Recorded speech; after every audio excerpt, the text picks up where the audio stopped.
Okay, the music seems not to be working, so I'll walk away.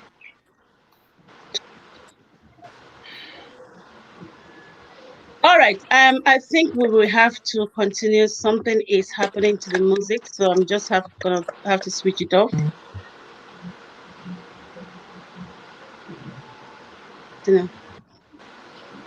Right. My sister, don't say this in the public.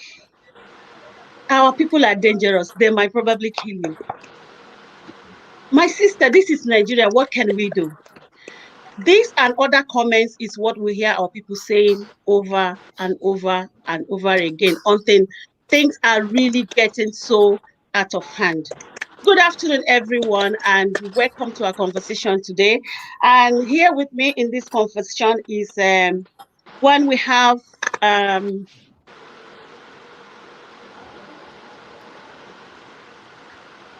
Dr.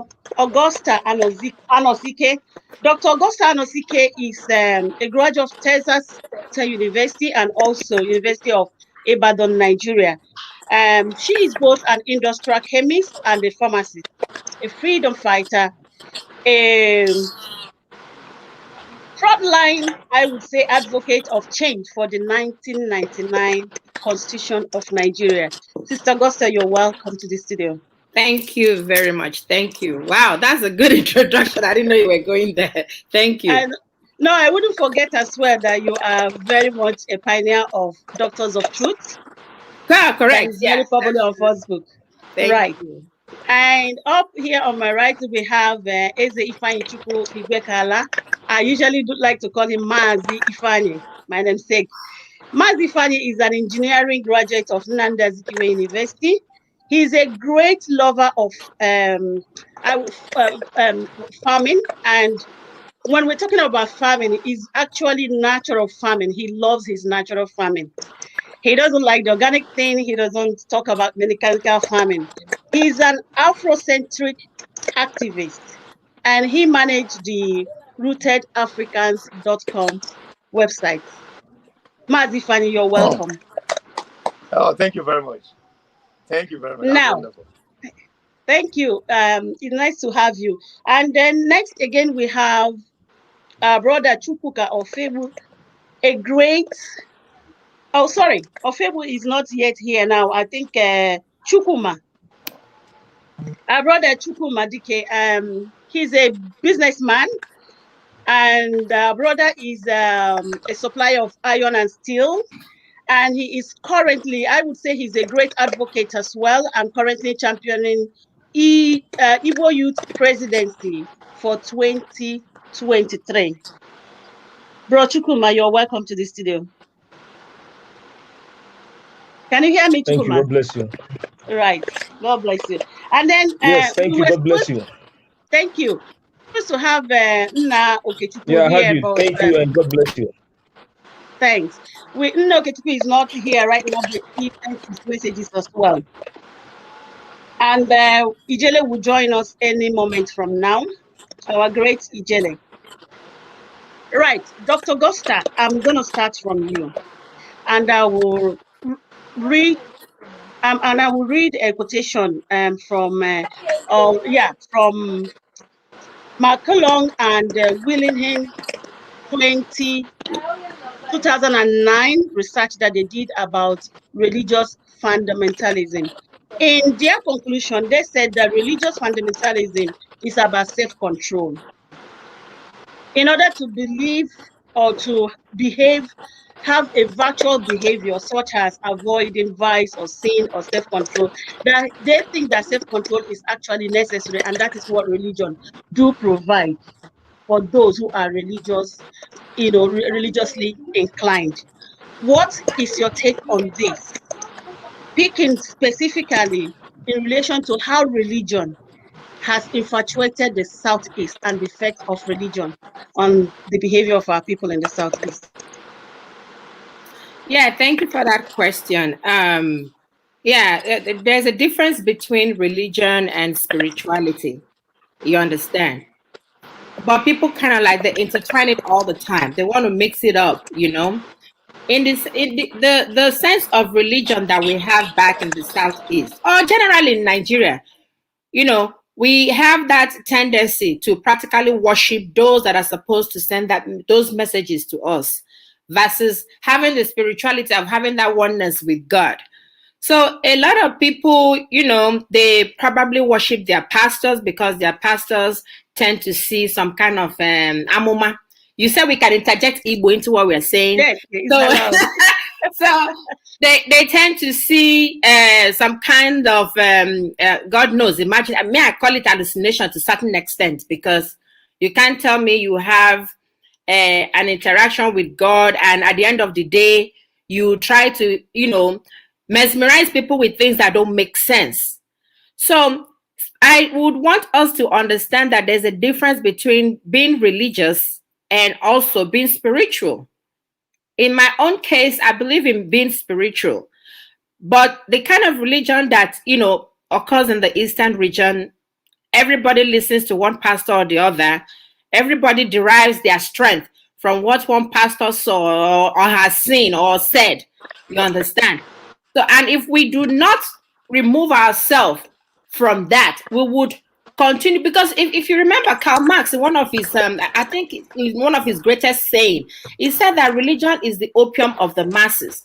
And if you know what opium means, opium is like drug, it's like an addiction. You understand? And our people are already addicted to the kind of religion that we practice back home. So it's an addiction. They are addicted to what their pastor says. They're addicted to what their church or what their doctrine is saying. They're addicted to this, thou shalt not do this, thou shalt not do that. And at the end of the day, you see your pastors doing worse than what they are preaching about. So if we are able to separate spirituality from religion, you will see that, there'll be a lot of difference in the lives of our people back in the East. I don't know if that answers your question a little bit. Oh, yeah, it does. And meanwhile, Mazi is on the background. Add him up. He just chatted me up now. Ijele. Oh, all right. I'm not seeing his link really. Tell him to keep. Okay. Can he just click on the link? I can't see him coming up. He's listening. All right. Once I see his link, I will add him up. All right. Okay. Now, Mazi Ifani, let me come to you. Having said what those researchers found about religious fundamentalism, there is another researcher, Falkenstein et al. Of 1990, said, yes, that he do believe that self-control is very important, but in his own research, he specifically pointed out that religion has been cause of wars in the world and destruction and killing. That in as much as self-control is very important, that religion brings us self-control, he also pointed out that it makes people very much aware of their errors. So it becomes a thing of an error specific really to their belief. So, and then it becomes of me and you. If it's about, oh, I have failed, I'm not imperfect, and there is a God there that will punish me because I'm not perfect. And people are therefore always constantly looking for a closure. So bringing down this to, the Southeast, why do you think people will fall gullible to say the likes of Odumeje and all the spiritual heads? Or I would say religious heads, like Dr. Gosta rightly said, there is difference between spirituality and religion. Okay, thank you very much. Actually, I share the same view with her. Spirituality is what you have where we come from, ordinary. It's the way of your life, your food, your own astrological understanding, what you can how you communicate with in and out of you. Religion is from the word, a Greek word, religa, which means to bind, to control. So whenever they want to control somebody, religion is given to you to make you behave in a certain way they expect you to behave, not in the way your universe, soul reality want it to be, your chi, as the case may be. But the way may be, for instance, now you are giving Christianity. The Europeans want it to behave in such a way, and it's always for economical gains, to kind of lift up their own race.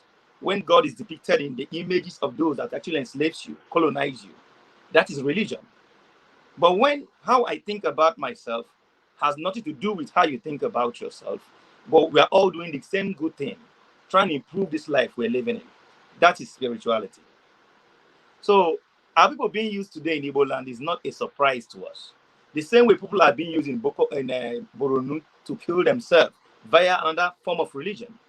Today you can see how people are actually detonating bombs. All emanate from that religion.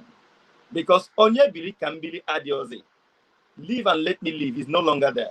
It's all about we want to have this, and for us to have that, we'll do whatever it takes to having it. The question of do we need to have that is no longer there. So religion. Do you think, if any, that there is a difference now between people who are religious fundamentalists and those who are not religious fundamentalists? Do you think that people who don't believe in religion have a wider scope of being virtuous to the whole existence of humanity? Yeah, those who don't believe in religion is two categories. Some call themselves atheists. That means they're just living their life. They don't know what's going on. Whatever they see, they take. If you're sleeping, I'm taking your own. It's a different thing to a spiritual person who would not do to you what he wouldn't want you to do to him. Who has a guide following him. He doesn't need 10 commandments or 44 commandments or any commandment. It's already in him. Such people are what I call human beings. If you are a Christian in Africa today, I call you a Afropian or a European slave. Everything you will defend is what favors those that gave you that religion. If you are a Muslim, you are an Arabic slave. Everything you do is what favors them. You are a machine. You are used. You're already controlled. But if you're a spiritual person, you would defend the Igbo man as you would defend the Hausa man. You would defend the white man as you defend the Arab, because we are all sharing the same space. And whatever that pleases him, if the air is good, the air is as well good for you too. If the ozone layer is good, it's as well good for you. That is a spiritual being. You are balanced. The word ma'at is in you, which is where the word mathematics came from, which is balance. Equation on both sides is okay. But once religion comes in, you expect things like what happened in the days of the Knight Templars in their crusade. They went conquering, killing, maiming, and as they are conquering you, they are bringing others, telling you about the same God that they used to conquer you. So it's unfortunate that black man today is the only human species that could not or have not been able to find God in their own image. The Indians are smart enough. We all understand their superpowers, but they're smart enough to have a face of their Indian on that God called Hare Krishna. So an Indian child growing up looking at Hare Krishna is fulfilled, can walk bold, would not feel lesser being because she or he is an image of God. The Europeans were smart too. They got a Jesus, very beautiful, in their own image. Very nice. The same thing applies. The Arabs were smart. They got Muhammad in their own image. Very smart too. It's the only black man that feels is either of any of these that would be good for him. But the black devil is in his own image. That is why you see we don't put value to ourselves. Our hair don't cost nothing in the market. Their own hair is sold. We're all using bleaching cream, trying to look like them because we all want to look in the image of a God we believe in. It's a mental word they put in our head that we're fighting to break away from. Thank you. Thanks for that. And if Chukuma, let me bring you in and hear your own, opinion. Before you bring Mazi Chukuma in, it's not streaming on Facebook yet. And Ijele said he's on the background, that he wants you to log him in and all that. All right. Yeah. Sorry, go ahead. Go ahead, Chukuma, while I try to. What's up?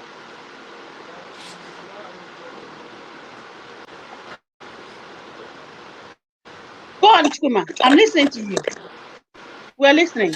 He's muted. He's talking, but we can't hear him. Maybe you muted him. All right. All right. I'm on mute now. Yeah, thank you very much. Yeah, Ijile said he's I streaming on I mute. share some of your opinion, though I differ in some cases. I believe that there's a big difference between religion and spirituality. Religion is what you have been taught, what you have been born into. But spirituality is you knowing the God you serve, having a one-on-one relationship with the God that you serve. That's what I believe that is spirituality. Having an encounter with our God. So spirituality is inside the religion too. Because if you're a Christian or a Muslim or you're an African traditional religion worshiper, if you don't have spirituality, you are going nowhere. You're just doing religion. It is the spirituality that will bring you closer to the God that you are serving. It's either you are serving Muhammad or either you're serving Allah or you are serving Jesus. So it is that spirituality that will bring you close to that your God. Religion will only religion is just like the something you are imposed on. But spirituality brings you closer to that deity or to that God that you serve. I do not see Christianity as being a white man's God. I used to share that opinion, but after having some research and some study, I don't see it as a white man's God, because if you come to those who practice African traditional religion, there are some signs that they use, which the Freemasons also use it, the Illuminati also use it, and some other exoteric like Amok also use it. Some other esoteric, the Kabbalah also use it. Some other esoteric organization also use the same signs that you see some of our traditional religious practitioners use. It means that this spirituality is a universe something, and the God is neither black nor white. It means that the God that is involved is neither black nor white. It's an all-involving God.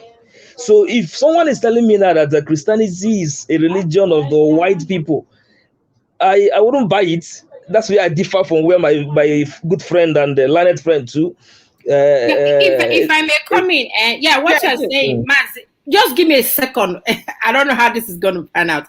What you're saying, for Mazi Eze saying that Christianity is the religion of the white man. We know that the colonialists, they came and they tried to, because what they saw with Africans is their spirituality, not a religion. They knew that Africans were spiritual people. We don't, all the vices that are happening right now, we never did it in those days. And the only way they knew they could conquer us is if they could conquer our spirituality by tainting the face of the God that they present to us. You understand? They brought this into, but that does not mean that they are the ones that brought Christianity into being. No, they changed it. They diluted what even the Bible said. They kind of like messed up the Bible for a whole lot of us that are reading the Bible. So they messed it all up. That does not mean that they are the ones in charge of Christianity. Fine, everybody is beginning to use it to their own devilish device, but that doesn't mean that Christianity as it is a bad religion, or or people have I know that a lot of people have their own misgivings about it, because the white man came and actually tweaked it so bad, changed the color of Jesus. Is not a white man, don't get it, he's not white in any way. So they tweaked it so bad and made it possible for us to believe in that, to see God in their own image instead of seeing God for whom God is. So sorry for taking you back. Go ahead. All right. That's fine. Let me ask, can anybody that wants to answer this could answer? Ifeanyi, you could answer. Chukuma, you could answer. Dr. Augusta, you could answer. I want us to kind of really maybe take it out from white man thing now. Because we have, like Augusta said, yes, white man brought the Christianity into Nigeria. But now Nigeria has really moved on to different kind of religion.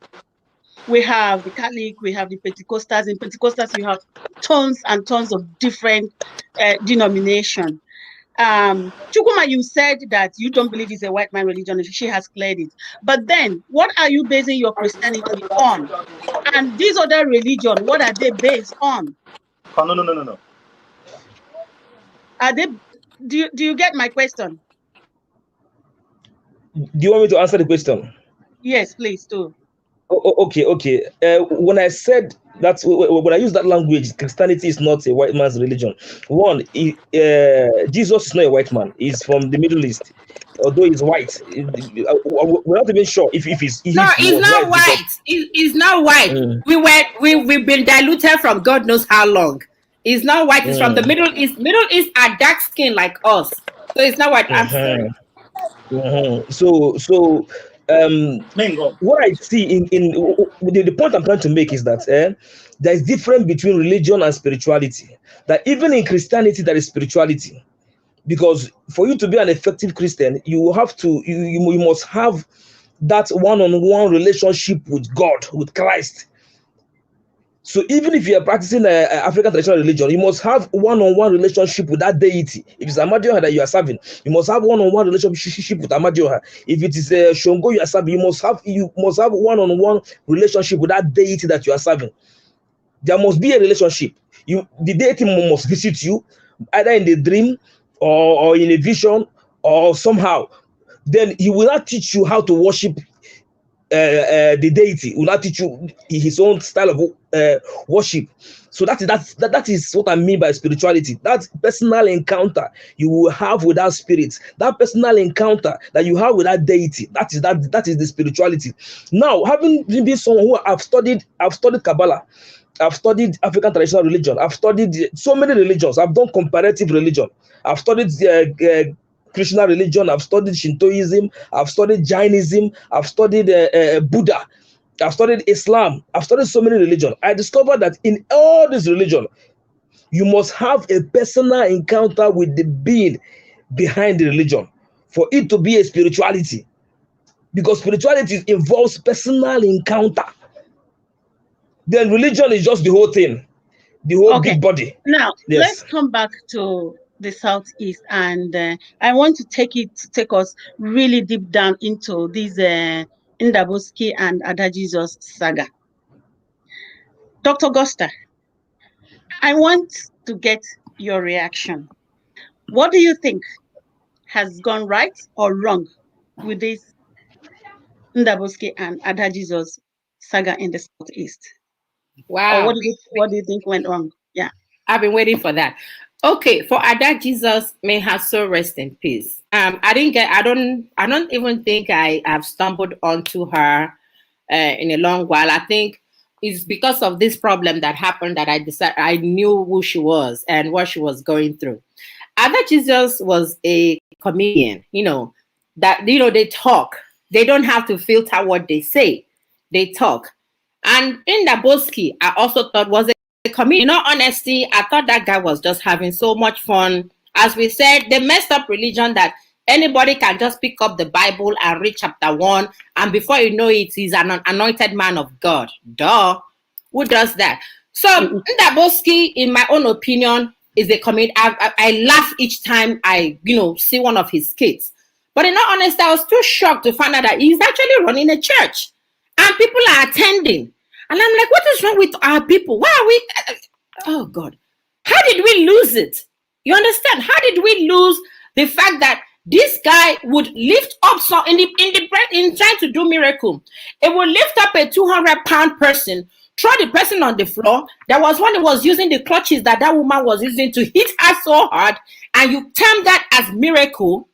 So I've always seen him as a comedian, and I believe that is what he is. Does he have power? I don't know. But in the case of Ada, Ada was really, really sick. She was sick. Let's come to terms with what happened. She was sick. She had kidney disease. You understand? She had that chronic kidney disease, and she was at the end stage. That is what is called end stage renal failure. She already had that. You understand? And what would have happened in a sane environment, in a good community? What would have happened is for her to have gone to the hospital, not just to see anyhow doctor. She needed to see a specialist.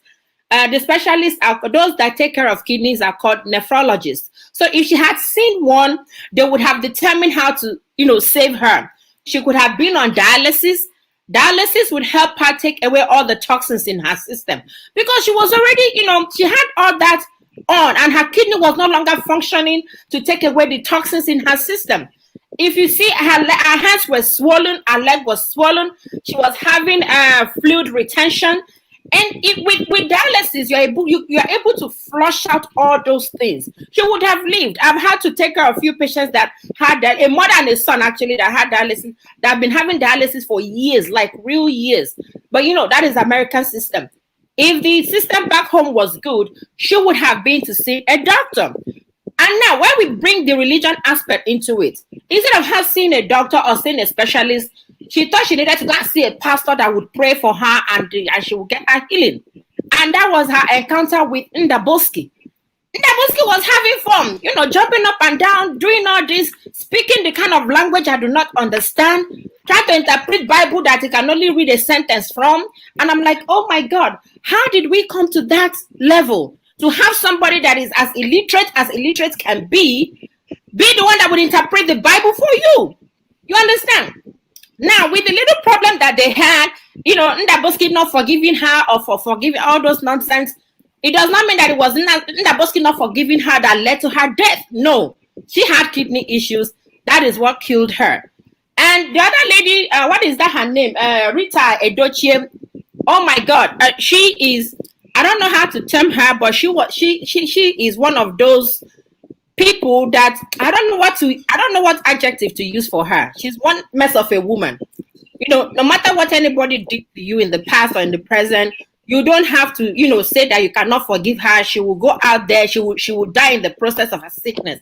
That lady was sick, no question about it. But it's not what Rita said that made her to die. But Rita is just an unfortunate woman. Probably she's not as enlightened as enlightenment could be, or probably she's, you know, half educated. And for her to go that route to say that she owes the life of a young lady, and mind you, that young lady is a comedian. She has a right to talk about anybody. Here we talk about Trump as if Trump is one trash man, but Trump was the president of the United States. So if we talk about the big guys, who are you that people will not talk about? And you're an actress, for crying out loud. You're a celebrity. The lady should be able to talk about you. I don't know what their issues were, but whatever the issues were, she went too far in trying to disgrace herself as far as I'm concerned. So within Ndaboski, a comedian, Ada Jesus died due to her sickness. People should not, you know, try to mix it up. It's not the same thing. And as I said, if she had been to the specialist that would have helped her, she would have been living, because dialysis 3 times a week would help her to clean up the system, the dirt, the toxins in her system. Right. I think that's good. The great Ijele himself. You're welcome to the program. Sorry for a little thing that went, you know. I think I don't need to introduce. Everybody knows the great Ijele, brother Chuku. Sorry, I'm used to calling you Ijele. So Chukwuka Ofebu. Chukwuka Ofebu himself is you manage the great Ijele Facebook that has 48,000 followers and 28,000 likes.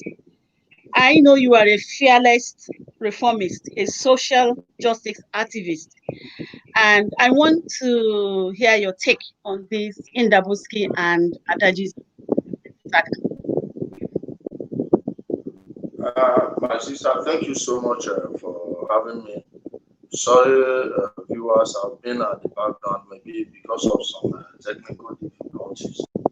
I wasn't able to come on screen, but I did made it on time to the studio. So I want to apologize to each and every one of us. My sister, I don't like speaking so much about the criminal that much. And on the issue of the girl you mentioned, believe me, if I weigh in on it, you may not like how it ends. Because personally, I'm happy she died. Ijele, we are finding it difficult to hear you. Please speak up. It's not. Hello? Are you not hearing I can't me? hear you. Alive. What for every other person? I can hear you clearly. Chukuma, can you hear him? Yeah. Yeah, trying to speak up, but go on. Hear him. All right, so go on. I believe my distance is okay. Listen, like I said, if I start weighing in on the girl you mentioned, lot of people will not like it because I've not changed my views. I'm happy she died. Just like I'm Ijela, I happy. think this is what it's all about. Hang on, Ijela. I think this is what it. Say whatever you want to say, because when I started, I said people will always say, "Oh, don't say this. Our people are dangerous. The politicians will kill I'm you." coming. And at I'm the end coming. of the day, we are in a deep mess. Coming. Hold on, please. Like I said before, if I start going into that, I will never pretend that I don't love her death or the death of any of my enemies. So I wouldn't want to bring that energy in a group platform. I'd rather say it on my own page, so we don't create some bad blood amongst us. But overall, those people you just mentioned, when it's all said and done, we go down as the people that helped destroy the minds of our people. We are a society that glorifies stupidity. We are a society that don't think beyond the first bar. It's only in a stupid society that someone like Oduhefu will be treated as a serious person, let alone have the type of followers he has. When you take something like sugar, you can't sell sugar in a world full of diabetic patients because they don't need it. They won't buy it. They know that it's dangerous to them.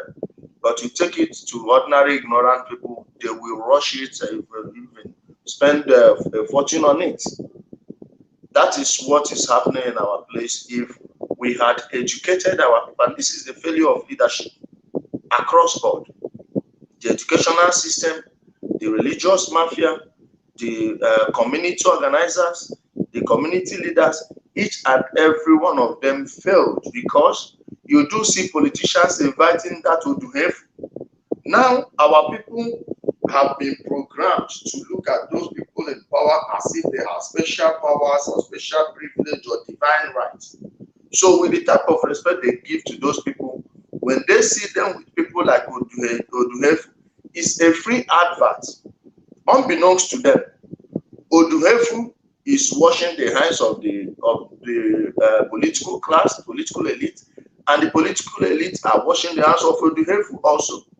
They both need each other, and they both work for each other. Guess who is not being considered? The ordinary people. Absolutely. The same people who will still go to hail that Oduhefu. When you talk, they'll be, as a matter of fact, I've put plans in motion. I have some things I'm doing right now. As soon as the weight subsides a little bit, Oduhefu is our #1 target because he will be made to answer for all these his fake miracles. He will have to tell us who he healed. If not, he will spend whatever he has gotten from people in court. Let them tell him. Before he was bragging to people that his father is not in Nigeria, that's why he has not done anything. Well, I'm here. And so far, I'm not planning to live in a hurry. Like I always say, I've not even renewed my passport. I don't have any plan of renewing my passport anytime soon. So we are here. If there are any powers he possesses, please, we want to start seeing it now. And we will keep on telling him the truth. He's a crook. He's a criminal who should not be given the type of space he's been given in our society. What type of society glorifies such a zero-talent human being? If you are a musician, okay, face your music. Stop coming here to brainwash the minds of our people. They are encouraging laziness. The moment you start making people believe in miracles, God will do it, and also all sorts of things, you are encouraging laziness. What you have is a bunch of youths who will now know the cost of Mercedes-Benz before they know how to make ₦1 million. Pull out an ordinary youth, ask him how much he needs right now. You will see what you go. Then ask him, how do you intend to get that money? What type of business do you want to do? Or what and what would you put together to get that? You find out that it's nothing. He will tell you that who God wants to bless is who will bless. That is speaking from a religious foundation. It's not so. You really need to be practical. For you to sell, you must have something you are offering. either goods or services, for you to get to where you are going and be important to your society. Not listening to all these people and all their bullshit. I think until we get rid of all those people, we are not going anywhere in society. Thank you. Right. Thank you so much. Before we continue, I asked our brother, Naoke Chukwu, his opinion. I just want to share with us what he has to say, and we take it from there.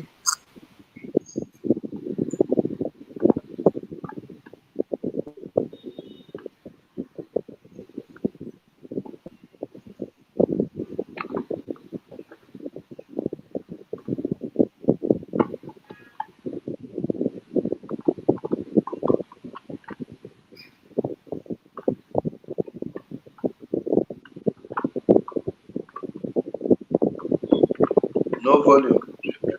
No volume. I can't get no audio. Do we have Mazi Fine here? I think there's so much noise in his background. My sister, no audio. You can go ahead and bring him on. No audio. He's distracting the program. All right. Right. I actually.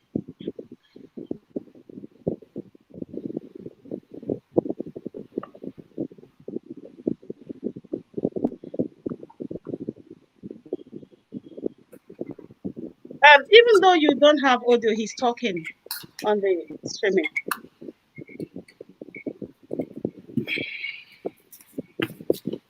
Okay, I'm so sorry. It's like you guys can't hear him, right? No. Okay. All right. I'll stop sharing that and we will continue.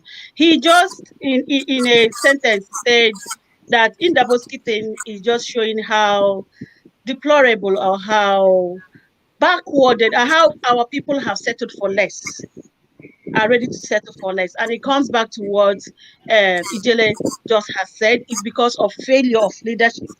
Failure of leadership. People are just looking for closure. People are just looking for something to hang on. And that's why Dr. Augusta, like you said, that there's somebody that can't even read a sentence will come to interpret the Bible for you. Is that how bad? This is how bad it has really gone in the East. And I'm telling you, it's just a pity. Now we'll move on. Mazi Fani, what do you think is the solution to this? Like Ijela has said, there's no need going deep on that guy because even though we don't want to talk about it, but it's a shame that thousands of people are falling gullible. And that's why I like to talk about these issues. People say don't talk about it, but it's destroying homes, it's destroying families. And like Augusta said, you cannot imagine somebody like Rita Edochie, who people will look up to. Personally, I know I have really taken her as a kind of a hero in terms of acting. And when I saw her on the mess with the Indabo, for the fact that she even followed him, I was like, what? Yeah. that is how, you know. And I was like, she just lost it for me. So we really have to talk about this. It's not only Ndaboski. It's Father Mbaka as well. Like people take as God and they come in to talk with our presidents, our governors, represent us, speak about us. Yeah, they don't represent us, but like when you tune on video, you hear these people talk and you're like, what is wrong? But because at the end of the day, these are the pictures people see about Nigerians. Father Mbaka is the political prostitute. You have to have that. Thank you for saying that. I'm so shocked up to now that it has not been derobed. It should be derobed because it's not. Catholic priests normally don't even, involve themselves in things like that. Politics, yes. They try to move away from politics. Though, I know what you want to say. Though they have the right to talk when things are not working, or when especially the human what is it called? Human rights problem that we have in Nigeria right now. They have a right to come out and speak on it. But outside that, they're not supposed to be involved in politics, trying to side one party against the other. In the case of Mbaka Bash, a big-time political prostitute. That is who he is. And it's so unfortunate. And he's a criminal. Because one moment, you are supporting one party, and the next moment, and recently, he's even supporting a fraudster. Openly supporting a fraudster, trying to push our minds towards the same guy that we here have turned as a fraudster. We have to see him face to face to determine that this guy is not working for our people. So it's unfortunate that Mbaka, look, Kalecha should just call this guy by the corner and derobe him, take away the rope so that people would know that he's doing his own thing. I'm sorry, go ahead. Yeah, Chukuma, I know you're dying to say something. Let me bring you in. Did I mute you? And I'll mute you now. Check from your side if you mute yourself, because it's not unmuting for me. Chukuma, can you unmute yourself? Yes. Okay, now let's hear you. Concerning the issue of Mbaka, he's a Reverend Father. You all know him. He was very popular. He was speaking for the masses at the time. He was championing the causes of the masses at the time. But see, there was a video I did. I said Mbaka is now under a higher occultic manipulation. When he told us that God sent Buhari to us, I was like, you really know what you're saying. So Mbaka, but I just feel my own opinion is that Mbaka is exercising his freedom of speech, and now the author is no longer working for him the way he wants it, and he's no longer in support of Buhari again. He's now against him. He's now supporting Kanu. So I just see him as a priest who is exercising his own fundamental human rights of freedom of speech. So I leave him to do what he wants to do. Anyone that goes to his church, that's his own business. That's his own opinion. We need to call him out. He is not exhibiting any kind of fundamental human rights. No. We gotta call him out. You know what? Because this guy has, I don't know how many millions of people worship in his adoration ground. A lot of people, because of supposedly he has communion with God, and that is why people worship him, and they believe everything he says, everything that comes out from his mouth. So you need to call him out. We cannot say freedom of Guinea. No. He does not have any freedom of anything because he is shepherding a lot of flock, and we have to call him out. We have to call him out. And that's what we are actually doing. I was going to say, Ijel, I will call you in a minute. I was going to say, we can't continue to keep quiet because we have to call these people out. Yeah, I remember, like Augusta, you said, this Eberima of a guy. This program is not for him, but it's still good. I like mentioning his name so that because back home people will say those in diaspora support Nnamdi Kanu. Until you go home and tell them we don't. Stop saying people in diaspora. There are class of people that follow him. The same class of people are those back home that follow him. But we need to tell people and say, no, it's not people in diaspora. We have to call them out. Look at the insecurity in the Southeast. Now we're coming back to this.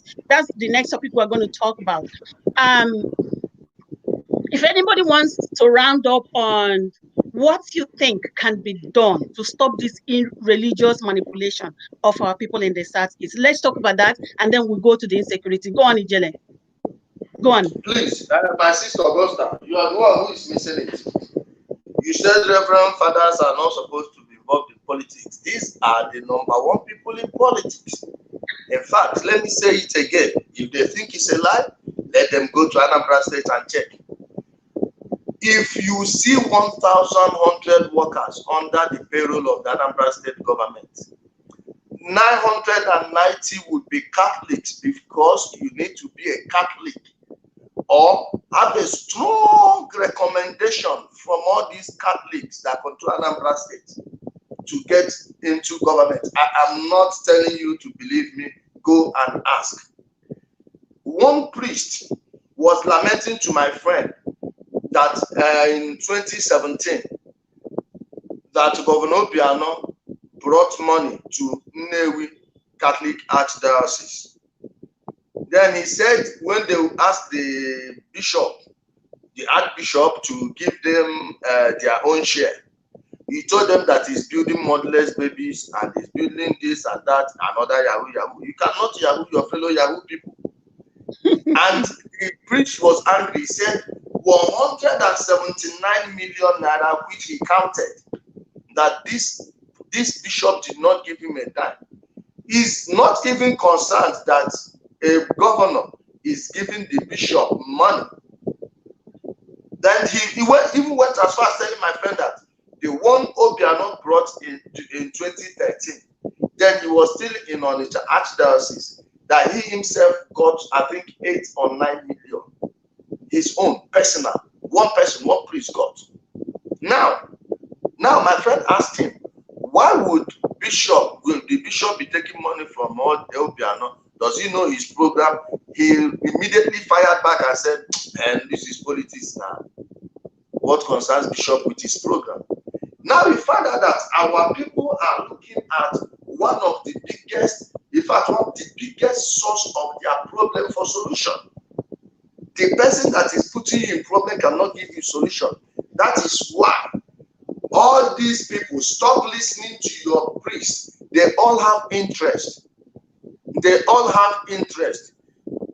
If the president gives Mbaka a contract of 200 million naira today, by tomorrow evening, you will hear a message from God saying that he has chosen Buhari again.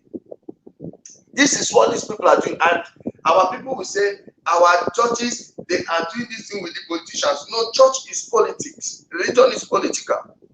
If you don't believe me, go and check. Ogboni as a... All right, because of time, give me 2 minutes to wrap it up, please. Give me 2 minutes to wrap it up. Do. If you check, Ogboni has existed for thousands of years. But reformed Ogboni fraternity, ROF, as you know, these people who call Ogboni government, was started at the turn of the 20th century by who? The very first Archbishop of Lagos, telling you that the same people that brought this one to you are the same people that are behind all these organizations, all these courts that they are using to control things. Thank you. Right. Now, I think people are really waiting for the insecurity issues. And Ijele has rightly said, the same people that causes the problem cannot give you solution. When it comes to insecurity in the South, it is a Nigerian thing. I want to bring your take on this. Chukuma, what do you think? What do you think has caused the insecurity in the Southeast, and what do you think is the solution? I'm going to ask us the causes and the solution because of time, so that you can put your points together. Okay, the number one cause of insecurity in the Southeast, one is I blame. Yes. No, but I'm. Go on. No. Okay, I blame the government. There is this lapses on the side of the government. They so tolerated a lot of things that they shouldn't have. One. Secondly, again, I blame Nnamdi Kanu, who is the architect of what's going on now. In fact, I put all the blame on his head, because he's the one who promised to make our land to become Somalia, and he's doing it. Not only here, all that he's doing is something that I know that he was going to do, and that is why I was against him, because what's he plan to do? If all those plans should be executed, our Southeast, Somalia, will be a child's play to compare to the kind of insecurity he wants to bring to our Southeast. So the solution we have now is for us. Listen, something happened in River State here. When he sent his boys to go and destroy a police station in River State, they went. Asadena got information that they were coming. Asadena had to mobilize his own boys to chase out their own boys. See, the army is scared of them. The police is scared of them. But we that are in the streets, we are not scared of them. So if this insecurity must be stopped, now still we go stop them. Please don't mind the background. They just took the light and I had to go to somewhere else. That's why we can hear you. I don't want to show the picture. Okay. Now it is still we. It is still we, that the citizen, that can stop them. If the government is serious for this thing to stop, fine. Now, someone like me, I'm experienced in the issue of security. I know those boys. I know those ESN. Most of them know me. In fact, many of them have called me on the phone. the leadership of ESN, the unknown gunmen in Imo State, called me and they threatened that they were going to kill me and all this stuff, blah blah blah. I told them, no, fit. You guys cannot, because before you guys started, anything you guys are doing is what I have done and left for you people. But I am not a criminal. I don't want to be used by somebody who has a criminal mind, who does not have the good intention of our people, who does not have our people at heart. Because if you want to cause a war, you don't use your home as the battlefield. You take the war to your enemy. That's why America is already in the South China Sea. They don't wait for China to come to their own territory. So for us to stop this thing, and still if I am invited by the Imo State government or Abia State government or any of the Southeast government to contribute my quota in this something, I know what to do. The unknown government are unknown to the government, but they are known to us. We know them. I know what to do. I know where to press, and this whole thing will just crumble. Thank you. Unknown government is unknown to us, but you said they are known to the government. Dr. Nosike. No. I didn't say so. I said they are unknown to the government, but they are known to us. All right. They are unknown to the government and they are known to us. Yes. Fine. Yes. Thank you. Dr. Nosike, let me bring you in. Insecurity in the South. Yeah. Insecurity in the eastern region, insecurity everywhere actually, but insecurity in the eastern region is being fomented. We all know how it's being fomented. But let us not minimize the fact. Let us not minimize the fact that the Fulanis are also in our territories and they are doing harm as well. They are killing and maiming and doing all sorts.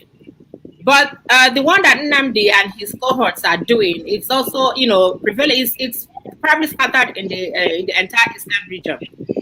He has that intention of turning the east to Somalia. He has said it like a million times.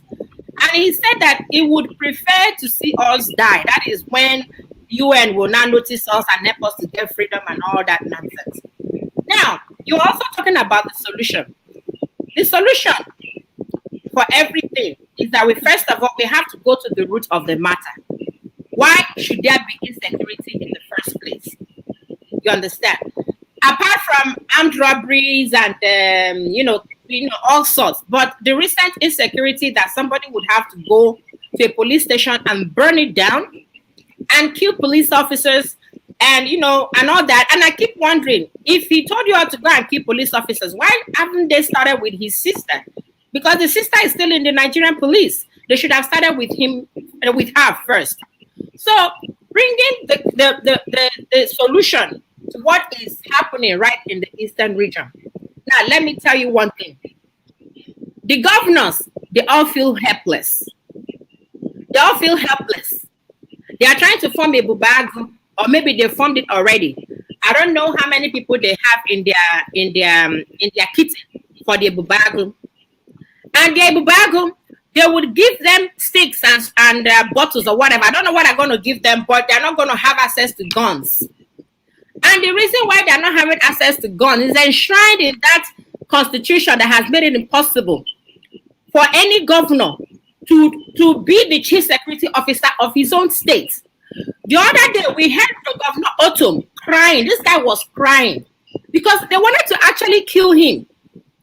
Recently, he's also crying, asking the federal government to come to his aid. And the reason why he's asking for that federal government assistance is because he does not have the power as the chief security officer to cater and protect his people.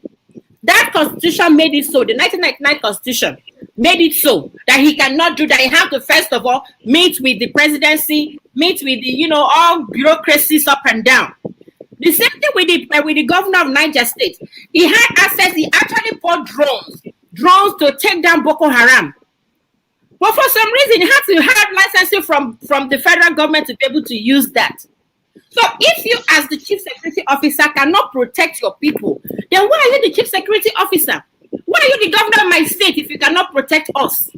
Why are you the governor of my state if each time you have to go to the presidency, you have to call Abuja, you have to call this person to help you? The way it is done here in America, I live in Richmond. In Richmond is the city. My city has their own city police. City police. From city police, then we have the county. the county police. From the county police, we now have the state troopers. We have the state police before you now go national. So, and you can't do this because something keeps hindering them from doing this. They cannot do it. If they do that, Abuja will come knocking on their door. Why are you doing this? So that is why we are asking to pull down that useless piece of paper, friendly piece of paper that is holding you from exercising your own fundamental human rights, which is security. If I have a gun and you come to my house, I should be able to shoot your brains off. But the reason why I cannot do that is because that constitution has made it impossible for me to own a gun.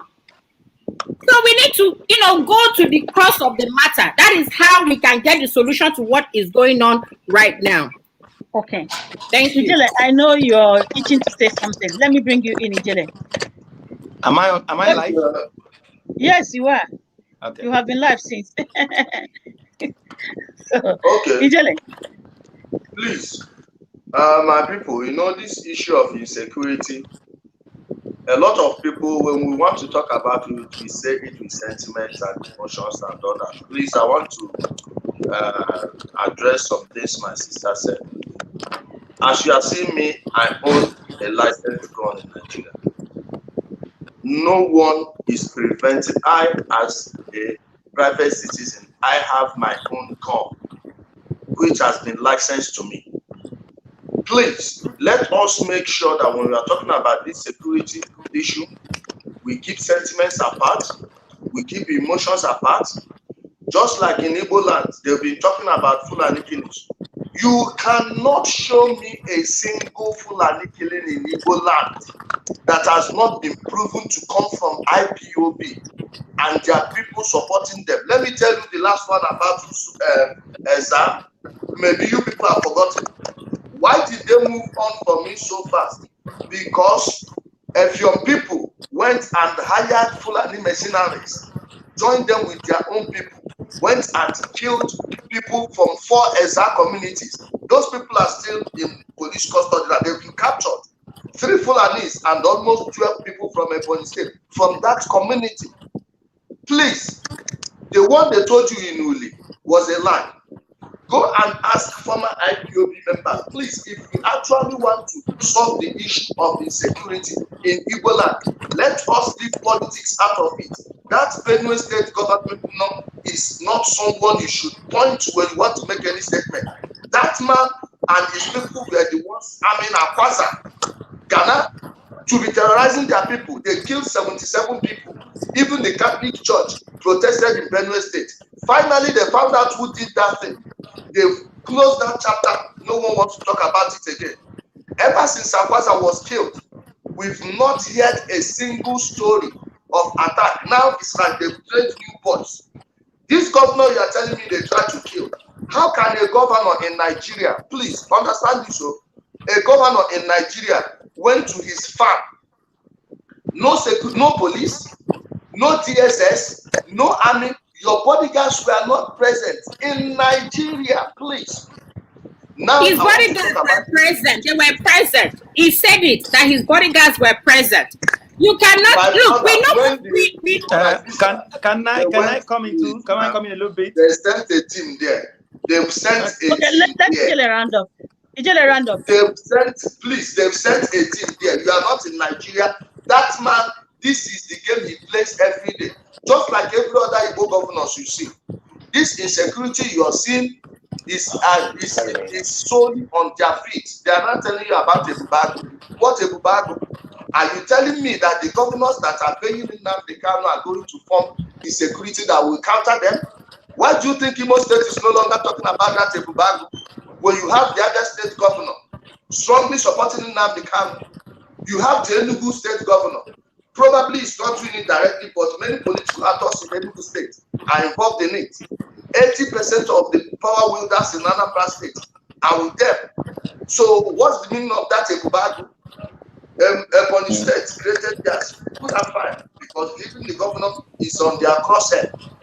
Please, the problem in Igbo land, go and check each and every one we investigated. That is why you stop them, you stop telling them talking about this nonsense. And ever since we started exposing Nnamdi Kanu and his people as the ones doing these killings, we've not recorded a single killing they attributed to the Fulani. So the moment we are ready to solve the insecurity issues in our place, we should start telling ourselves the truth.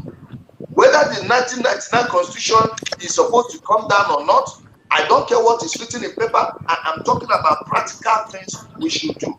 And the people behind all this chaos you are seeing in our land, the political class, because they have people in the police who they've done favors for, or who are expecting them to do another favor for them when they get into power. So they've all marched together. They are using these people to cause troubles. Even police, they are using police to arrest former IPOB members who want to expose Nnamdi Kanu. Where is Akowara today? I don't know if our people were. I have to bring in Mazifani in. Okay. Am I on now? You are on, Mazifani. I can't see myself. Okay, thank you very much. Sorry, I got off and tried to come back. I was not allowed in, but I watched all through. I've been with you. My sister, Dr. Anosike, thank you very much for pointing out that lacunas in the constitution. I'm sure there's no constitution in the first place because we didn't write it. And I wonder why they had to put it, we the people of Nigeria wrote what we didn't write. So it's very important to have to sit back. If you're a nation, if you're a nation, we have to sit back, get our constitution in order so that we might have peace. I don't care who does killing in Igbo land, but if everything is in order, nobody should kill. Exactly. No Igbo should kill, no Fulani should kill. But then they look at the color of the insecurity in this country.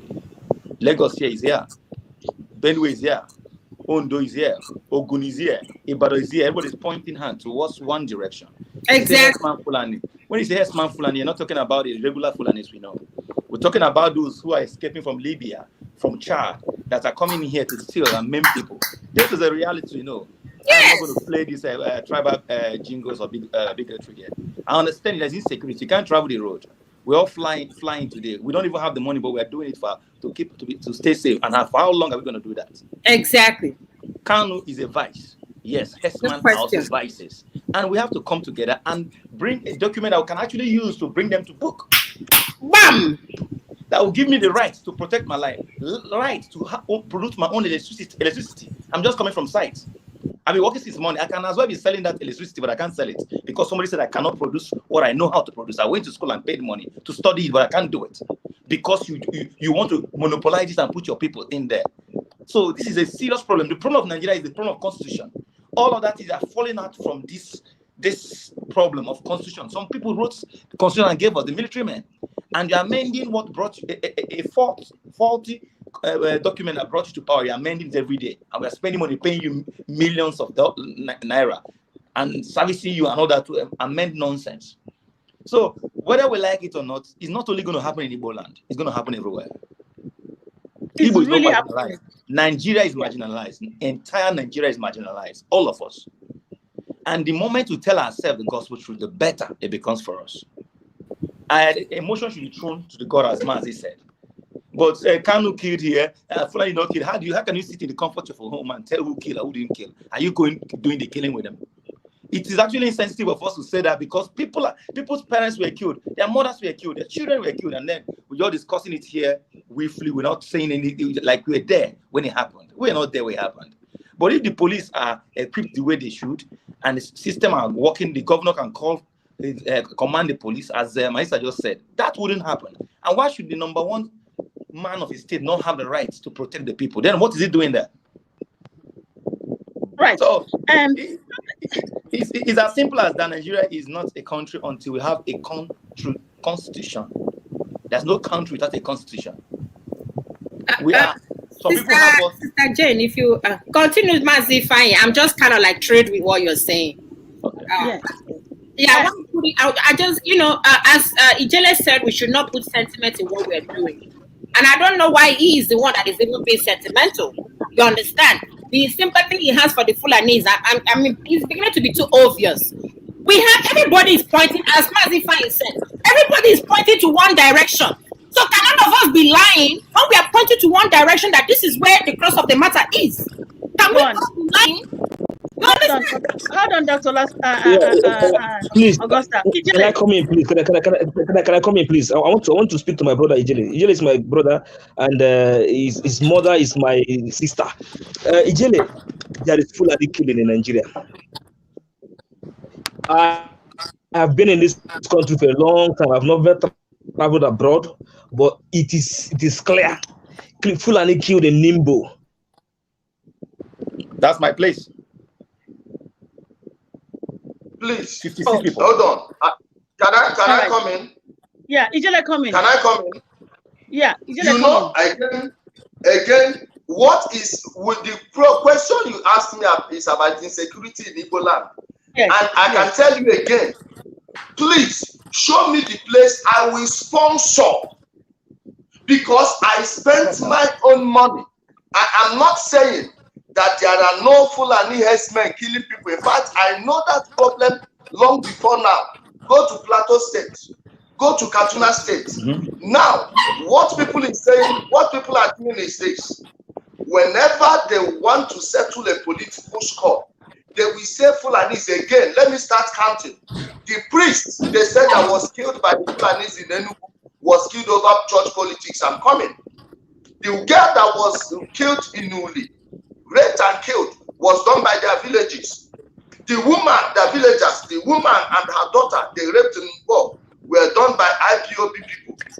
The people they told you that have been terrorizing people in Enugu State, the day they caught them, I think we saw the furthest that person, the furthest person there was from Taraba State. Again, if there is a problem in Oyo State between Fulanis and those people, it is for them. I am telling you about my own land in Igbo land. And back to the Constitution. Does the Constitution, a paper, make an evil man good?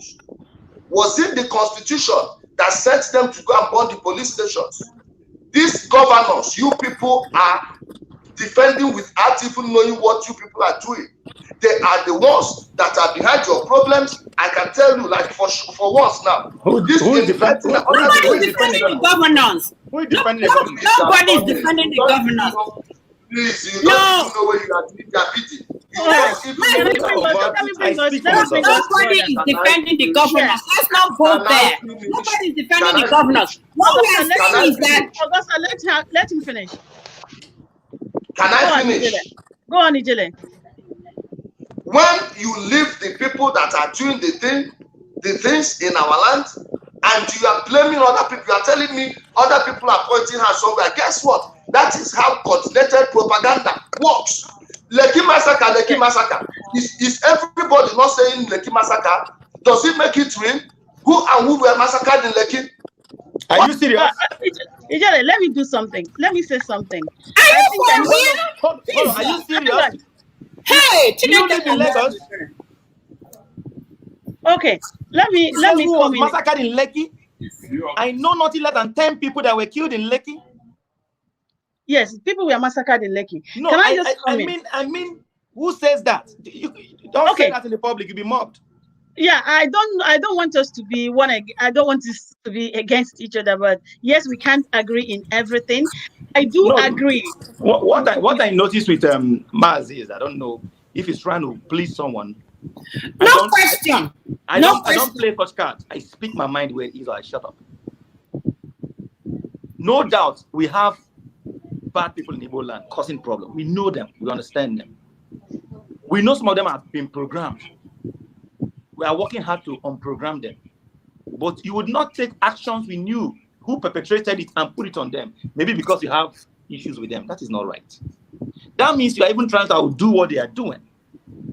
Trying to be like them. Don't tell me there's no herdsman Fulani killing in Igbo land. Is Nnamdi Kanu killing everybody? Nnamdi Kanu, governor do this, governor do that. It's kind of nonsense is that? Mazifani, I would like to you. I'm kind of want to be on that as well. I was in the East few months ago, and I can gladly tell you before, there is Fulani killing in the East.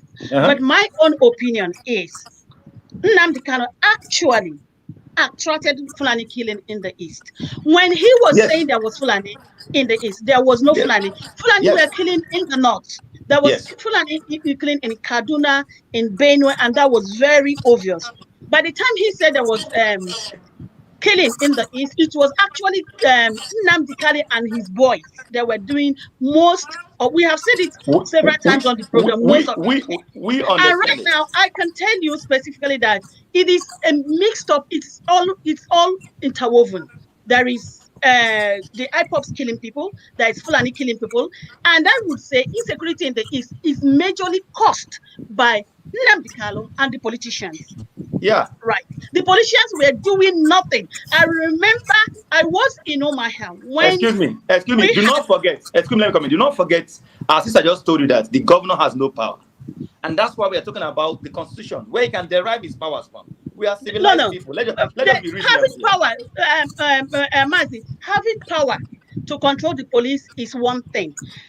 Coming together as Eastern governors and speaking against evil is another thing, and they weren't doing it. And that's why the evil has gotten to the extent that it is. Even as it when is. there are a lot Even of as people it going is. in the East, there we have governors who were supposed, we even have opposing parties who were supposed, yes, I agree with you in that sense, the constitution does not even give the opposing parties power. We have leaders who were supposed to come in together, sit together and tackle insecurity before it got out of hand. We don't have leaders, we have dealers. Yeah, absolutely. You don't have leaders. In the whole of Igbo land, you have dealers looking for absolutely. So for me, I think one of the major problems of insecurity would be Nnamdi Kanu instigating his voice and the leaders. If you watch me, I have maintained that I will never. I will come to you.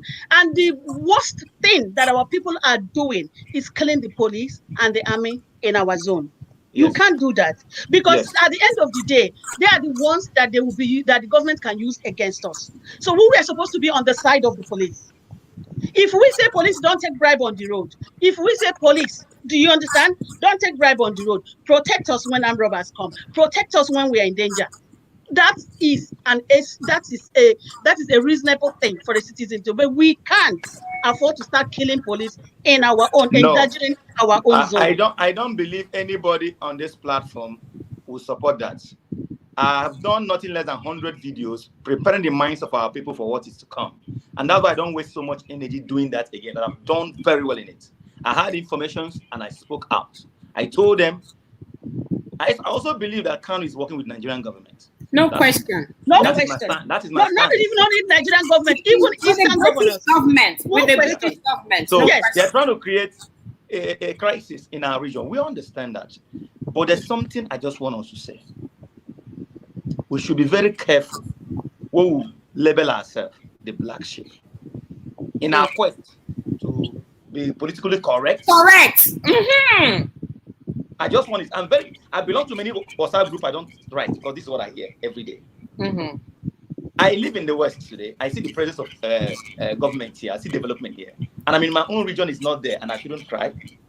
Or because some people are killing police, I shouldn't cry. I'm still going to ask for what belongs to me to come to me. Exactly. I'm an activist.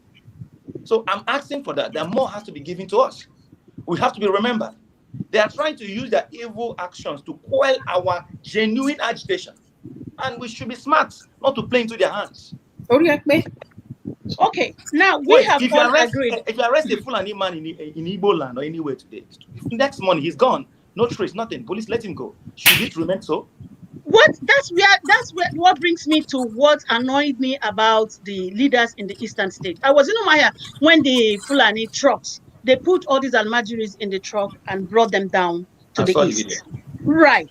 I specifically was in Omaha when it happened, and they came in, and we thought people were calling on these governors to do something. My brother, they blocked these boys on the road. The next 2 days, they let them into different parts.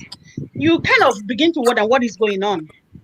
That is what, Sister Jane, let me just narrow this thing down for you. The reason why the governor cannot do anything, I'm not in support of this governor, trust me. I want them to close shop because the earlier they close shop, the better for all of us. So I really need you to understand where the cross of the matter is. For the governors to have arrested some Fulani guys being brought to God knows from where, arrested them, only for them to be released the next day. Does that not speak volume to what we are saying? There is a higher power that is telling them, you know what, release my people. And that is what we are saying.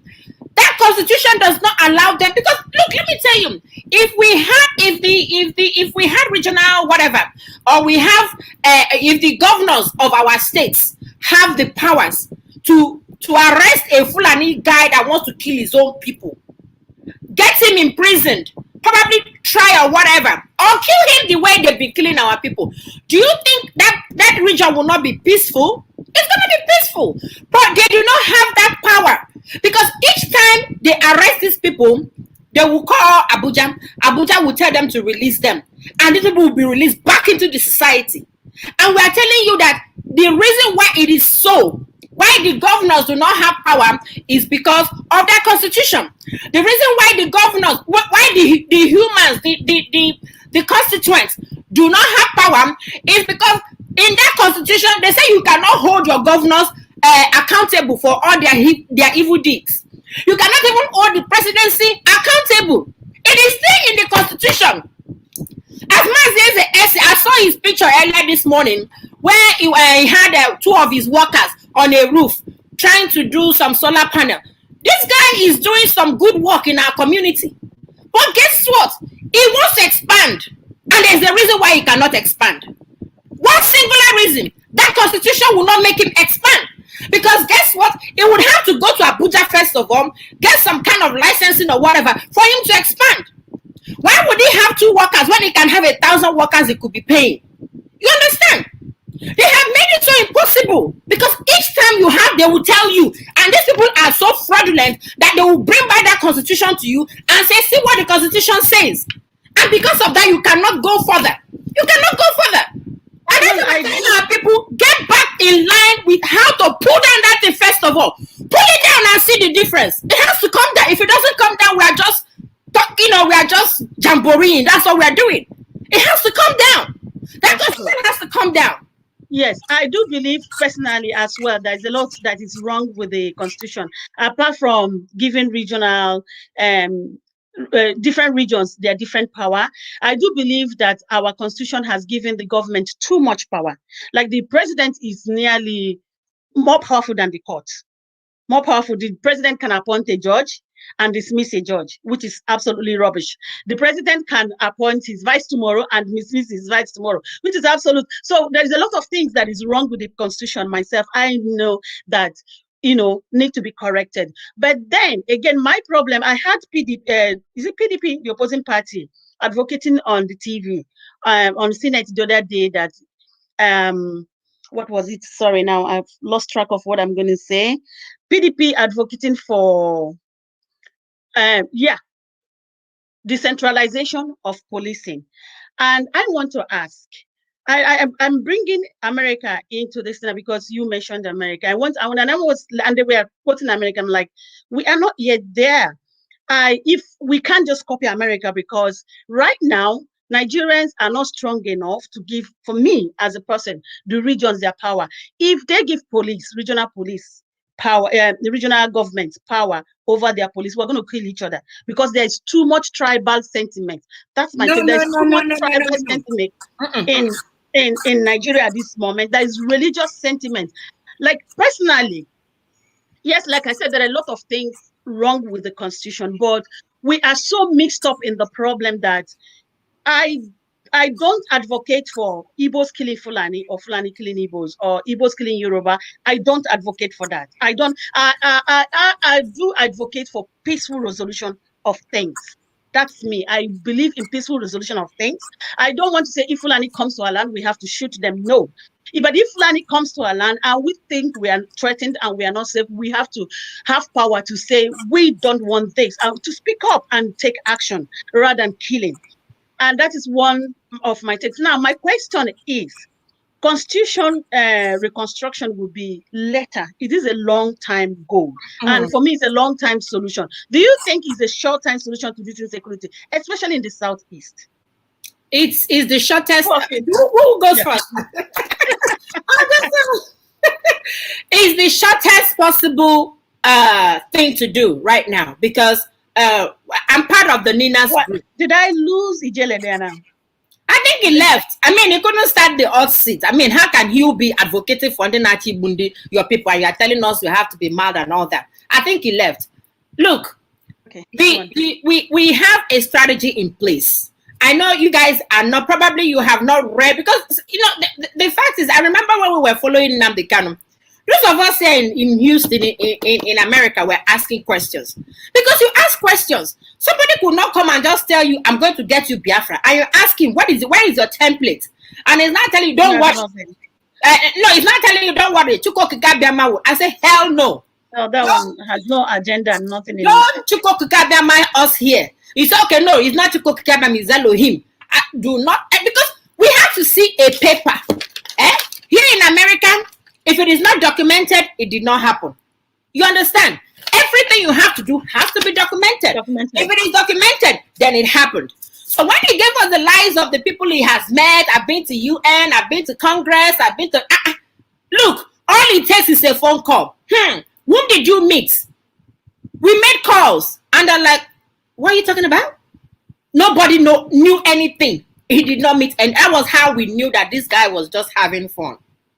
And we came out forcefully. At first, people called us all kinds of names and all that. Fine.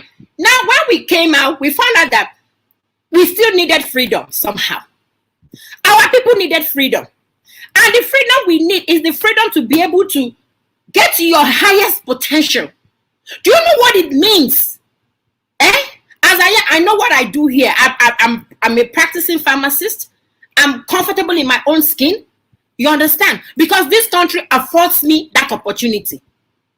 Do you know how many of my friends back home that don't even have jobs? You understand? Because they've made it so impossible, especially those of us from the southern region, to be able to have access to things that are pertinent to us. And that is where NINAS comes in. NINAS is the Nigerian Indigenous Alliance for Self-Determination. Some people are saying we want to succeed. No. We want to get our self-determination first. And once we get that, we'll now decide whether to remain in the union we did not form, or to pull out of the union. And trust me. Can I ask you something? Yes. Are you saying that people who don't have job in the Southeast, that's because we're a federal nation? Is that the point you're making? Before, what are you talking about? Use Mazie S as an example. He's an engineer. He does solar panel. Do you know how many people he would have employed if there is no comma in him trying to expand? Do you know? Do you know fellow engineers who would employ to expand? In Nigeria, when one man is monopolizing the entire place, Dangote is the one doing spaghetti. Dangote is the one doing he even has a refinery right now. One man is the one having owning the entire country. There is no competition. You can't compete with him. So what are you telling me? That is what there is no job. Where are the jobs? I don't want to agree personally that because it's a federal nation that there is no job. I'm coming down to the Southeast. It is not. My own governor in Abia State exploits the people of Abia.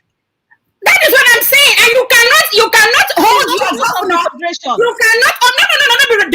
You cannot hold your governor because that constitution makes it impossible to even stone him. Here in America, you can have access to your governor. Okay, all right. Ifeanyi, I'll bring you in. Come on, Ifeanyi. I'm not done. Let me wrap it up. Give me 1 minute. Let me wrap it up. So, because you asked that what would be the solution, how can we get where we are going to? And if we decide to be on our regional level, how fast? And I'm telling you, it is here already. It is here already. Most of you are not seeing it. And the reason why you're not seeing it, because probably you have made up your mind, want to remain one Nigeria and all that. And I'm telling you, one Nigeria is not working for us. One Nigeria is not even working for you. I want to go back home. Trust me. I want to go back home because home is where the wealth is. That is where the wealth is. You understand? So one Nigeria is not working for you. It's not working for me. And people are trying to, minimize it. You don't minimize something that is outrageous. You do not. You understand? So the NINAS project, is at the end, like the very, very, we are there. We are there for those that do not believe. Trust me, we are there. And we are going to go to our different regions and develop at our own pace. We will. From the Eastern region are highly educated. Very, very educated. And the essence of us being highly educated is because we can be able to reach to our final destination to our full potentials. That country will not let you be because of the way it is structured. If I let me get saying that we the people, why did we decide that kind of nonsense? If I let me bring you in. If what you think is the short-term solution to this insecurity, and now I want to, from what Augusta is saying, I do believe in reconstruction of the constitution. Like I said, there are lots that are wrong, but for the immediate solution and why the Easterns are not progressing, if we look at, when people talk, they say, oh, Fred, I remember people always saying the federal roads are not controlled by the governors, right? Then I traveled to Akwa Ibom and I saw what the governor of Akwa Ibom built on federal, how he reconstructed Akwa Ibom. What is your take on that? Did I? Oh, we can't hear you. I can't hear you. Can you hear him, Augusta? We can't hear you. No, is a mute. Okay. No, something is going wrong. You keep muting yourself, I think. Let me unmute again.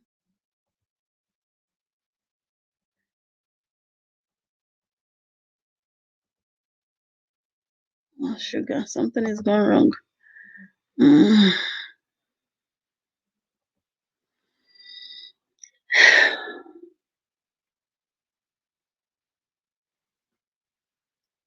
Try and unmute him from your place. Maybe you muted him. I have omitted him from here. How did we lose him so fast? I don't know. And Chukuma has suddenly dropped as well.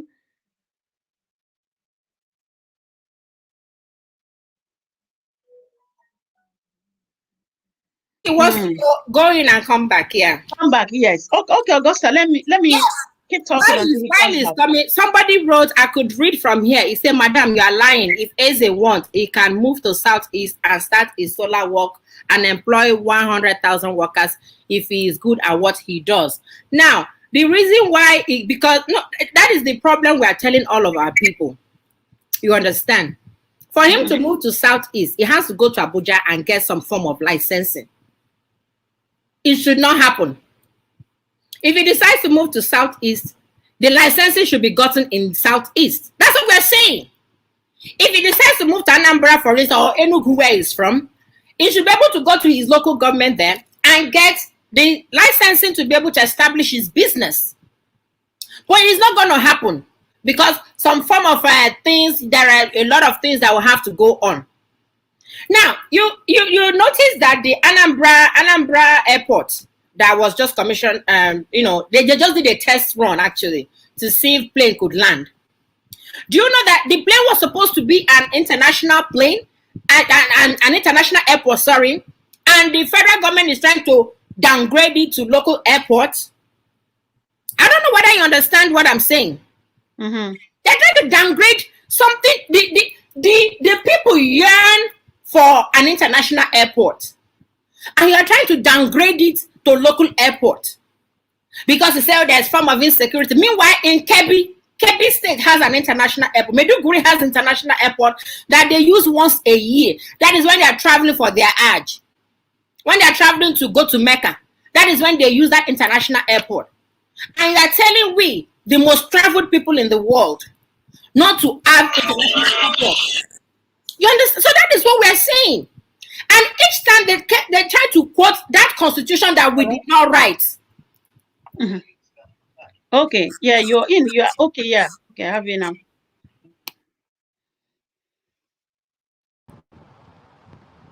All right.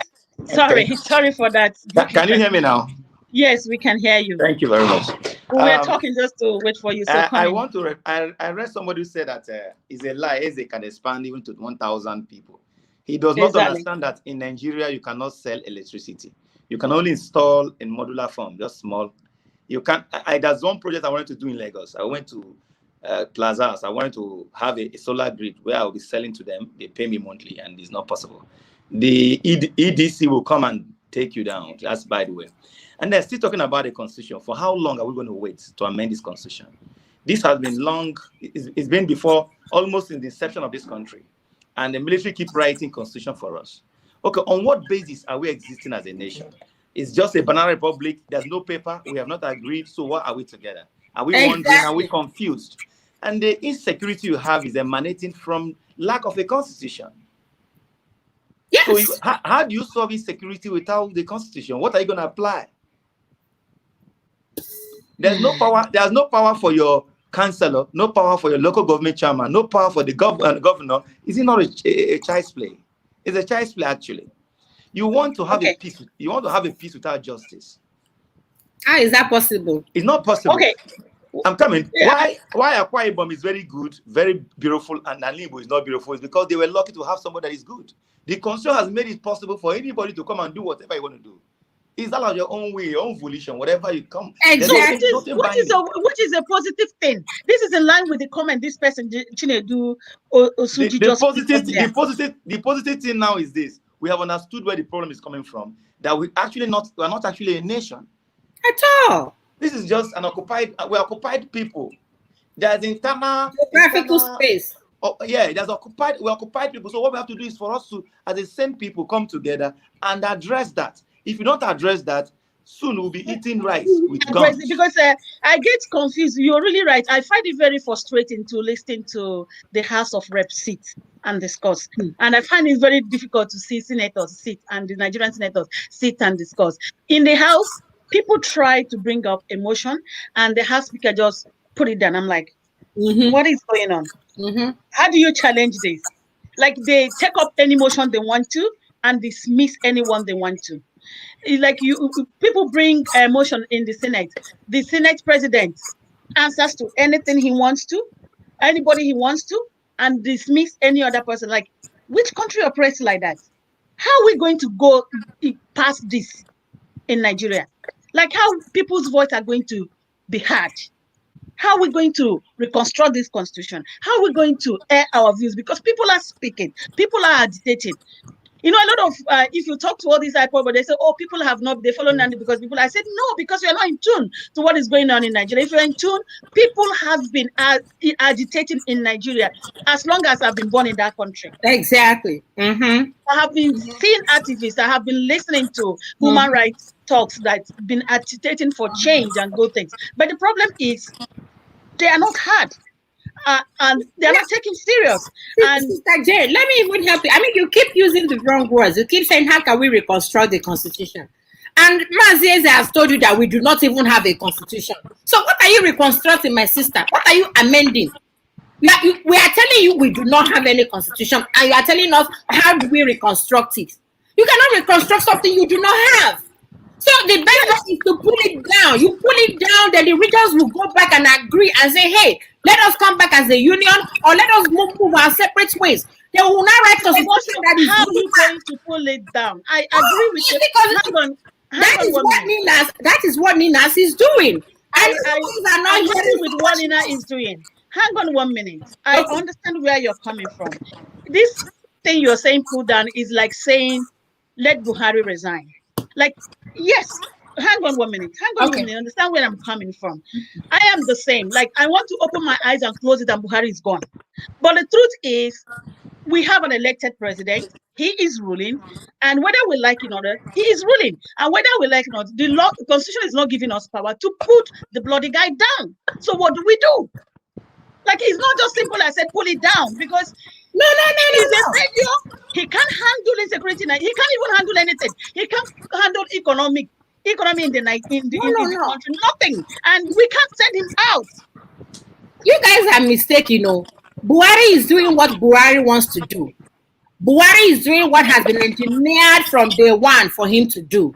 So when you all say that Buhari is not doing economy, Buhari is not doing security, no. That is the agenda. To make the agenda. He's carrying out his own agenda. And you're saying because Buhari is an elected official, blah, blah, blah, blah, blah, then we cannot pull out the constitution. Hell no. I told you before, Ninas already has this approach that is ongoing. I know a lot of you are not listening. And the reason why you're not listening is because you want so much noise when Namdi was making noise. And we're like, Nnamdi just made so much noise that our people are now beginning, they are now deaf in ear to actually listen to the pathway that will make it work.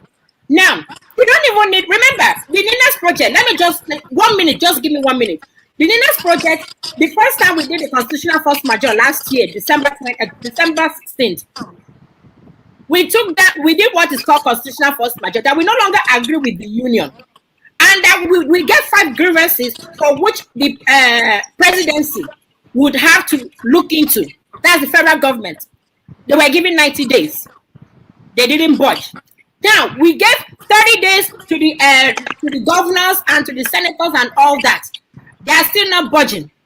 Now, we have 120 days for we the people. We are in the era of we the people. And that is why, if you listen very well, if you are watching very well, everybody is beginning to talk. Britain the other day said, they cannot delve into the security of Nigeria because it's complex. Guess what? We are talking to them. This are not being Nambio. No, this are not being Nambio. I'm telling you up from what is going on. EU, I think it was yesterday, that they said, no. It's very complicated. They cannot come into Nigeria's insecurity. Because we are talking to them. They know what is at stake. At the moment, what we are doing is power to the people. The United Nations, the United States, where I reside, is all about their national security. And that is why Nigeria is very, very important. They will never allow Nigeria to implode in such a way that they will not be able to secure what they needed to secure. And guess what? These people are being talked to. They are being spoken to. And it is what LNC did for several years that allowed President Trump last year to sign an executive order. And that is being carried out as we speak. So, my dear, for those that are thinking that there is no hope inside, we are there already. It's just that we are not making so much noise. We are not out there. We are not telling you Elohim will do this or Elohim will do that. We are just telling you the legal processes that have to go on to allow this to happen. And it's been on for 21 years. And we are the last stage. We are second to the last stage of what we are doing. And that is good news for those that are feeling hopeless, thinking that this thing will not happen. We have to either go back to our original positions that we were before, or we go our separate ways. We don't have to be in line with people that don't even value life, people that do not value the way I look. Some people don't value it. They would rather I tie scarf and in this heat. You understand? Or whatever. I'm not trying to demean what is going on, but it's just that I want you to understand that with what is at stake at the moment, I'm telling you this, we are there already. So we don't need the government. Like people are saying, oh, you have to talk to this National Assembly. You have to do this, you have to do that. That they are the one that will bring out the Constitution. How can you give the power? You are the owner of the company, and you are giving the entire power of how the company runs to your manager. No, the company is still yours. You determine what your company would be. You determine what the constitution of your company would be. And you determine when to sack your manager. And guess what? We sacked all of them. They may think that they are looking for... Deno Manaye just said that there is no money to share in the next 3 months. And they are printing money up and down. What kind of country works like that? Where an ordinary senator will be earning 150 million naira in a year. Convert it now. In a month. Majority of people do not have income. Majority of Nigerians convert it now. Income. The president of America, what he earns in a year is 400 and something thousand. It's not even up to $500,000 in a year. But the senator is earning times 10 of that. Convert it now, and you think that country will not run aground? The country is dead and buried. All we needed to do is to just focus. And that is why the work of Ninas is out there. And Ninas is for all the southern region. When I mean south, I mean the southwest, the Yoruba people, the southeast, the Igbo people, the south, the Ijaw and Ogoni people. Some part of the Midwest are part of what we are talking about. Or all part of the Midwest. And the Middle Belt. The Middle Belt, they no longer regard themselves as Northerners anymore. And that is why they are all fretting up and down. Oh, you don't know why Pantami is the Minister of Communication? It's because they want to get more of these their Fulanis everywhere into the system to be able to pull their population up. So how can you be operating in a government that is against the people? And you're telling us to remain there because you have some Fulanis as friends. Haba, it doesn't make sense. At all. Ifeanyi, yeah, do you want to say something? No, nothing We've much. really gone above our time, but since you guys are happy talking, we keep talking as long as the listeners are there listening. But let me know when you're tired to go. No, I will be signing off after just a little while, because we just moved to another where we're working now. Okay. At a point, I was driving, listening to you guys. The thing is, we also have to be honest to ourselves. My sister, Dr. Anosike, you guys are doing very wonderfully well. I've been following up. Of course, I'm following up, and I know what's happening. And that's the only way to go. What you are doing is the reason why there's a Oduduwa movement today. And in Lagos, it's not a joke. It's not a joke. The Ibadan is not a joke. So people are waking up to take back their land. If you don't have a land, you buy a land. You cannot just come and take my land. That doesn't mean I don't want to share with you, but if I'm going to share with you, I have to benefit from sharing with you, not to be killed. Simple as ABC. And people typing and saying, talk about your governor. I don't have time for their politics. It's a scam. It's a waste of time to talk about governor, councillor. The system they created was not designed to deliver anything good to you. It's designed to Ifeanyi, I want to dispute at this, No, I'm coming. But go on. If you go out to protest against a governor, you're wasting your damn time. You will not achieve anything. Go to the nucleus of your problem and solve it. Why do you think governors are messing up in Igbo land? They are messing up in Yoruba land. They are messing up. It's even worse in the north. There's nothing to show. They kill people and bury them. No investigation. No investigation. Nothing. Yes. Nothing. Because there's nothing to hold them accountable. If we're not mature for democracy, let's just go back to our traditional ruling system, which we are used to. But if we want to do this democracy thing, we don't have to wait for 100 years to be like America. We are supposed to be planning to be better than America tomorrow. It takes brain to bring about that. Why do we think we're inferior? We have to wait for this long. Okay, America got church before us, but we have more churches than America today. Why is it so? Because that reduces you. That's how they want you to be. So those things that put you down, they sponsor it. These people are made, they are paid. You think Odumeje is just there visiting governors from governors. This guy is somehow being sponsored, some of them by the CIAs, to keep your brain down, to keep your people down. So that you keep taking your oil, taking your minerals, taking everything. Don't let them be agitative. If you become agitative, people don't like you. Say, that guy too, they do. That guy know they hear what. Don't waste your time with the governors. Governors are just boy. They are handpicked. If they speak against the system, they're taken out, another person is put there. Take it to Jonathan. It happened in Imo State now, Haba. It happened in Imo State. It's still number 4 became number 1. How can number 4 begin? How did we go to school backwards? Number 4 eventually became number 1. The constitution is a problem, and there's nothing to talk about. I want to agree with you guys that the constitution, and my questions still come back before, and then we'll round up. On the interim, why the NLC is planning on reconstruction of the constitution? Nigeria is in a mess. Don't use reconstruction. Pull down, please, because it's going to. People would feel that we are, trying to just amend, and we're telling you there's nothing to amend. So just say why we are trying to pull down. Use the word pull down or dismantle or disbangba or jagbajantis, whatever jagajaga is. Don't use On the interim, religious leaders are using this opportunity to scam people. There's no law. Governors, politicians, like you said, are using this opportunity to scam people. There's no law. And at the end of the day, the people that are affected as the poor masses. Like if you see the way governors use people, talks against his own people, you kind of cry. These are governors that are supposed to be providing for the people and now using people against their people.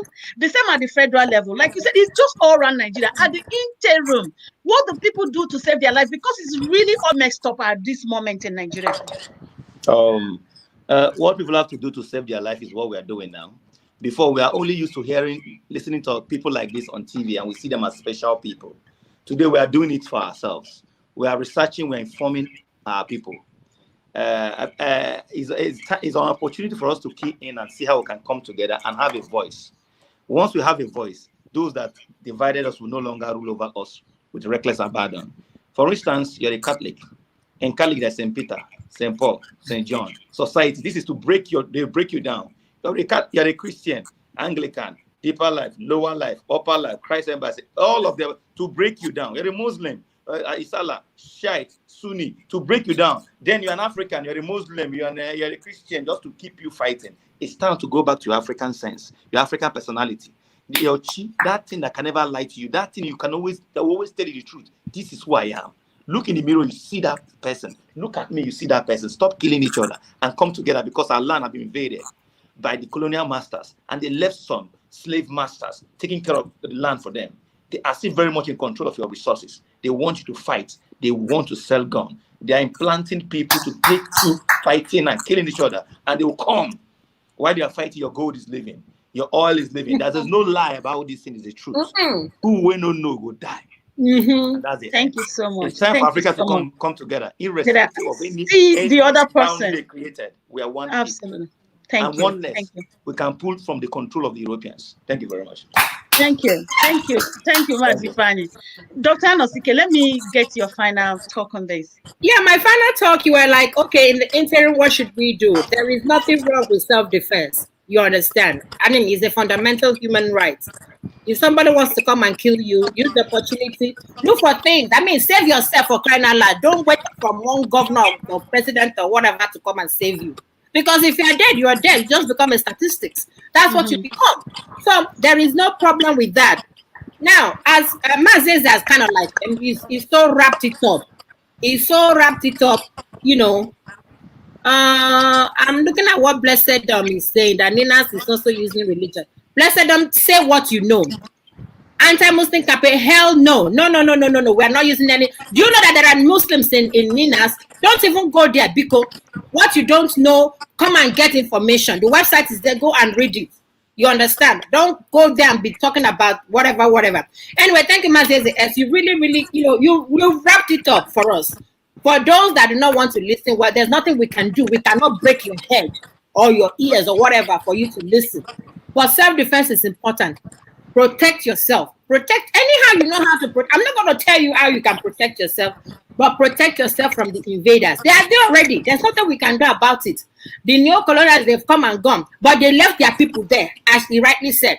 And they will continue to do the biddings of their people. And for those that want war in the eastern region, trust me, America wants to sell guns. Russia wants to sell. All of them. You saw these people, they want to sell there. They want to make money.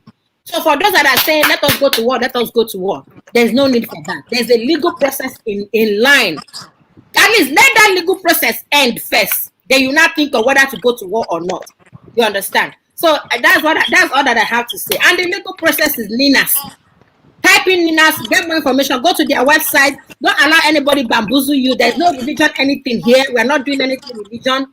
It was personally taken out, so that we don't get confused. Once somebody will tell you that I spoke to Elohim and Elohim gave, no, we're not into all that. All that was taken out. This is entirely legal process. There were a lot of documents. You see, the document of LNC was given to Nnamdi in 2013. He knew it, he read it, and he still wanted to get our people in the war or fire line. You understand? So it was given to everybody. All these people that are now talking yabis, they've read that document. I read the document to be able to be convinced to be part of it. You understand? So, and it's not a one man. It's not when you all see Tony Nadi, you think that Tony Nadi the map carrier. No. It involves a lot of intellectuals. And I'm not kidding you. A lot of intelligent people are doing the underground work. When you see us come out every Saturday to talk, it's to tell our people to calm down and not get involved with the charade that is out there and getting themselves killed unnecessarily. So that's all that I have to say. So thank you for bringing me in. I really appreciate it. Thank you so much. I really love you. Thank you, Dr. Anosike. Mazi, thank you so much. You know, I have so much respect for you. I really appreciate. I'm so delighted. I hope our listeners have taken away so much from this. Like personally, on my final word, I don't believe in war. I am just anything that will bring peace. Like Mazi has said, we are one. Until our people begin to see ourselves one, don't fight each other, we will get down to the solution of our own problem. We have to provide the solution, and we can't provide that if we are all shutting our mouth without talking. We have to keep talking. We have to join groups. We have to, say something. And when you see somebody trying to kill, and I am anti-religion. I am anti-tribal. Like, I love every tribe, and I don't believe in religion. I don't just believe. I believe in religion, like telling me to be moral. But the difficulty is who's moral and who's standard, because we live in a very complex environment. Right. Once religion becomes judgmental for me, I pull out. I've gone to so many churches. Once you tell me this other person is not a human being, I'm out. Yes. Because we have to coexist in this, complex environment called the X. And coming to Nigeria, we have to coexist.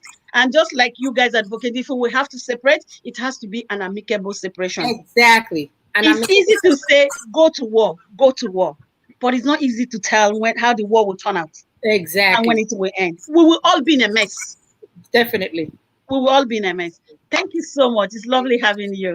Thank you. Have a wonderful Sunday. And thank you to our listeners for listening. And thank you so much. And we enjoy your comments. And bye. Please, can you send it? I couldn't get to it on Facebook and on what is it? Sure. I will forward it to you. Thank you. Thanks. All right. Bye-bye. Bye.